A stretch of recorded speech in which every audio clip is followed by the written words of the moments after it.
Oi, tudo bem? O...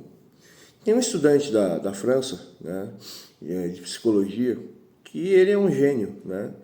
E ele me veio perguntar para mim como a gente consegue perceber que a pessoa tem transtorno bipolar sem fazer esse exame de sangue ou sem estar no consultório, ver os traços do transtorno bipolar, né? A primeira coisa inquestionável é que existe um conjunto de probatório, né, de comportamento do indivíduo, né? Esse conjunto ele se baseia, em primeiro lugar, despersonalização, né? As consequências do transtorno bipolar, porque o transtorno bipolar ele tem uma consequência, né?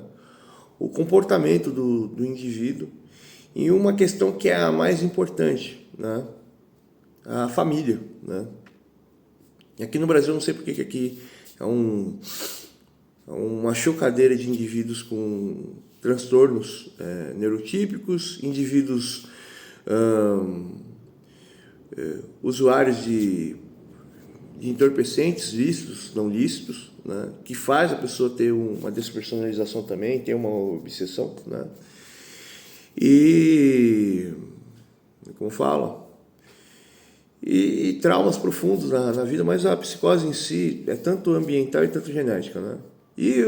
Infelizmente, eu já vou dizer aqui para vocês que o transtorno bipolar é quase difícil de se entender, porque geralmente uma pessoa normal, ela está sempre no seu espaço e está sempre negociando com o seu espaço, com o espaço das outras pessoas, criando transferências, né? Para agradar a pessoa, desejar que a pessoa agrade, mas aqui no Brasil todo mundo passa necessidade, todo mundo passa pobreza, todo mundo passa miséria. Então as pessoas estão sofrendo muito e automaticamente as pessoas são muito agressivas. Então você vai ver que tem pessoas que estão em situação de ameaça, e elas parecem neurotípicas, né? E tem pessoas que realmente são neurotípicas, né? Mas aí que vem a questão, o neurotípico, ele não tem o espaço dele, ele não tem a personalidade dele, ele está despersonificado e ele está sempre no espaço das outras pessoas.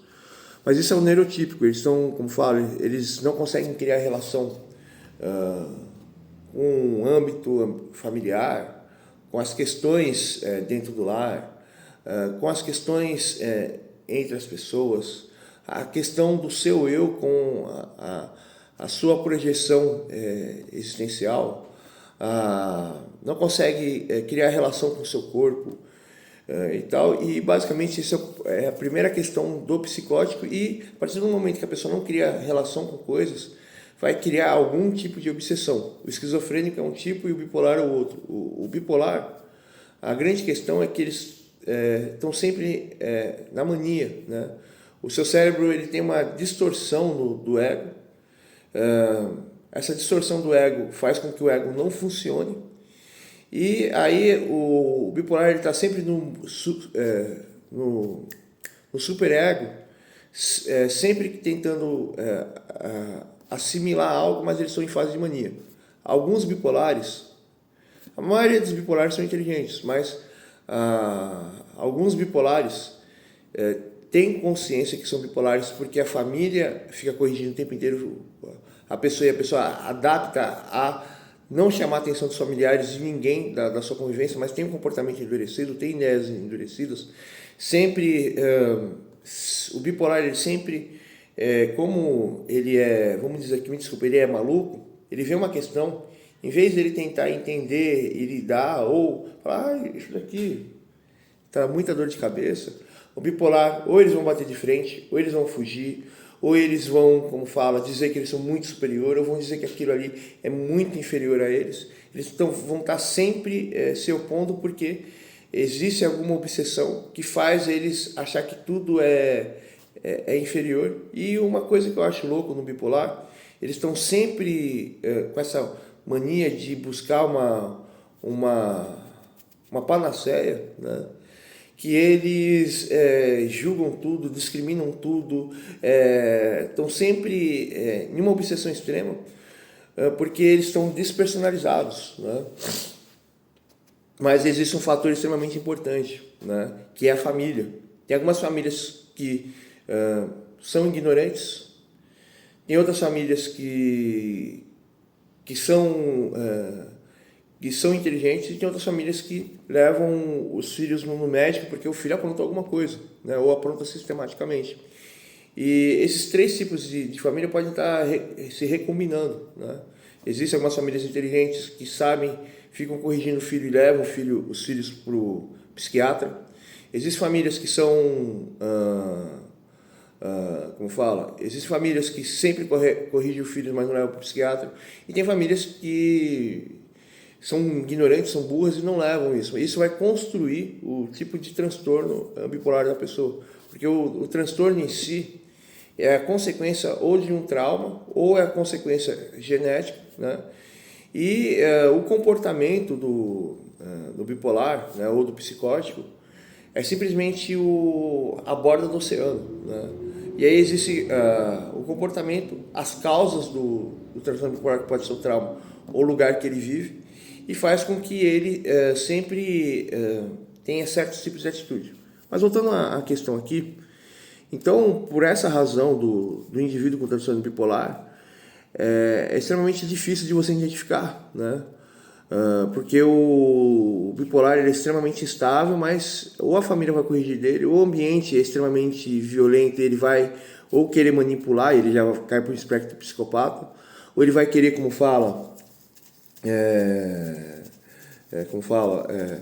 quando o ambiente ele demonstra muita resistência, ele vai querer manipular, e fica extremamente difícil, né, para você identificar um bipolar, né, ou um borderline, né. Mas lá na minha empresa lá tem alguns que são bipolar e tem um que é borderline, né. Borderline ele é uma graça, você trata ele bem, ele faz tudo por você, né, que eu até comento com o pessoal que é o diabo loiro, né. Mas ele faz tudo por você, mas ele está sempre botando uma pessoa contra a outra e ele está sempre perseguindo as pessoas. Ele não existe sem as outras pessoas, ele é uma pessoa extremamente dominadora. E tem outros que têm transtorno bipolar, né? E os bipolares, infelizmente, eles são extremamente agressivos, mas se você tratar eles bem, tratar como se fosse filho e tiver paciência, explicar as coisas para ele, eles se tornam seus amigos, né?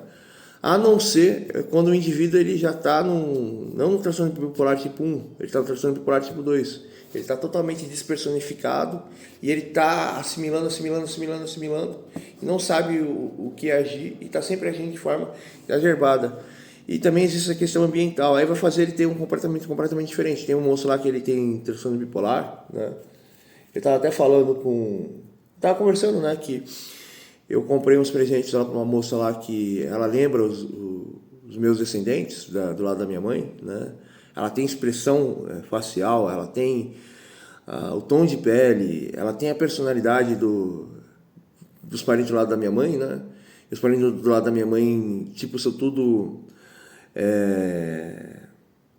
esposas, tudo esposa do Júlio, né? Os maridos são tudo bobo e trabalhador e as mulheres, pelo amor de Deus, né? Mas elas são possessivas, né? E aí ele falou, eu não gosto dela, tá? Eu gosto da outra que é branquinha. Eu falei, não, a outra não é branca. A outra, eu pensei que ela era japonesa, né? E a outra que é japonesa é um doce de coco, né? Eu falei, não, ela é albina, né? Ela não é branca e ela é indígena. Na hora quando eu falei isso, ele ficou com ódio da moça, né? Mas é endurecimento da personalidade, né? Mas voltando à questão aqui em si, né, sobre o transtorno bipolar, né, eu já cansei. Voltando à questão aqui do transtorno bipolar, é extremamente difícil de você entender, porém, né, o bipolar, ele está sempre em um estado obsessivo, em um estado de mania. Quando o bipolar ele realmente está sempre em surto, ele já está viajando para outro espectro, ele está indo para bipolar tipo 2, que é o esquizoide, né, o esquizoafetivo. E quando ele viajou para o esquizoafetivo, né, é até mais fácil de ser detectado, né, mas é difícil, é realmente difícil você ser detectado, mas existem questões, né. A pessoa está sempre no comportamento, a pessoa não tem personalidade, está sempre despersonalizada, a pessoa está sempre obsessiva, a pessoa está sempre no campo de ideias, a pessoa está sempre, por causa disso, a pessoa está sempre numa euforia, a pessoa está sempre em desequilíbrio no comportamento, na fala, na ação, na estrutura lógica da argumentação, característica. Provavelmente a pessoa tem algum transtorno neurotípico, né? E às vezes pode ser o bipolar, porque o esquizofrênico eles são até fáceis de detectar, né? Existe o esquizofrênico que tem delírio, tem alucinação, e tem aquele lá que é bem bobinho, né? Então é basicamente isso. Eu trabalho com um monte de indivíduos neurotípicos lá no meu serviço lá, mas como fala, eu não sei se eu estou lembrando as características do bipolar, né? Porque cada bipolar é de um jeito, né? Tinha um que era amigo meu, mas ele meio que pisava na bola comigo direto, mas eu sabia que ele tinha transtorno bipolar, ele até falou que ele tinha, né? E ele era extremamente inteligente, mas sempre tinha atitudes endurecidas, né? Você mandava ele fazer algo, ele fazia literalmente aquilo, ele não tinha senso. Tem um outro que está no transtorno bipolar tipo 2, que está sempre despersonalizado, e as pessoas mandam ele até calar a boca. E eu falei para ele que tem transtorno bipolar, que teve um dia que ele começou a me enfrentar, porque ele é preconceituoso, né? É por causa do transtorno dele, né? E aí ele, como fala, ele mandou calar a boca. Eu falei, você tem transtorno bipolar tipo 2 e você tem todos esses sinais aqui de transtorno bipolar tipo 2, né? E tal, que mais? Tem um outro também que tem transtorno bipolar lá, que era super amigo, né? Mas ele endureceu, que ele surtou, né? Que mais? São vários indivíduos lá que trabalham lá que tem transtorno bipolar. O mais engraçado de todos é o Diabo Loiro, que ele tem borderline. Ele falou que ele quer fazer o chá de bebê. Ele até tava enchendo o saco ontem, falando que queria mandar áudio pro Carrasco mandar dinheiro para ele comprar roupinha para a criança dele, para ele comprar como fala, berço, para ele comprar um tablet para criança e tal. E é extremamente engraçado o Diabo Loiro, né? Ele tá esperando mais uma criança agora. Engravidou de novo o Diabo Loiro. Antes ele ficava perseguindo todo mundo, ele tava falando que ele tava grávido de trigêmeo de mim, tá ligado? Ele é doidão, ele é totalmente doido, Diabo Loiro. É uma graça ele. E ele, como fala, já vi vários tipos de borderline, mas o tipo de borderline igual dele nunca vi, né? Mas ele não é só borderline, ele é perverso, ele faz tanta maldade. Esses dias aí ele aprontou com o Alexandre, né? E ele fez tanto inferno, que o Alexandre saiu pra comprar uma barrigudinha pra encher a cara, né? E aí ele falou assim, eu acho que o Alexandre vai cometer suicídio, né? Mas foi ele que provocou o cara. Ele descobriu que o cara mudou a expressão do olhar. E ele, como fala, ele fez pior do que como fala, a guerra lá no Oriente lá. Ele fomenta incidente, ele faz escalada armamentícia, ele cria o conflito, que às vezes nem do lado criou, e aí ele faz todo mundo ter ação. E pior de tudo que eu fui me intrometer para resolver a questão e falou, não, a situação tá tão feia que se você entrar nessa confusão você vai se dar mal. Mas eu falei, mas por que não? Mas porque eu fiz tudo isso. Eu falei, você fez? Eu fiz. Nossa, bicho. É um inferno. E falou aí para você, Silson.